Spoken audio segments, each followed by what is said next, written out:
Thread the power cord through the hole on the canopy. Thread the power cord through the H-shaped fastener and fasten the cord with the fastener.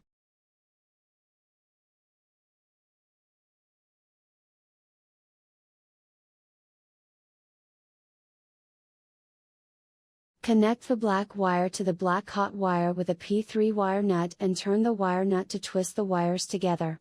Wrap the wire nut with insulated rubber tape. Connect the white wire to the white neutral wire with a P3 wire nut and turn the wire nut to twist the wires together. Wrap the wire nut with insulated rubber tape.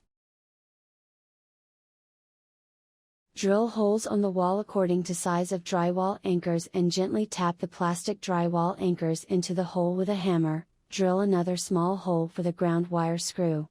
Attach the mounting plate to the junction box and secure with the screws.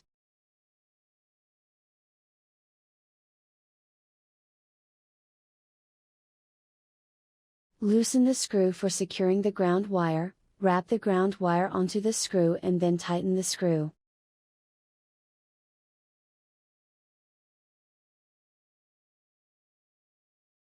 Attach the canopy to the mounting plate using the screws to secure.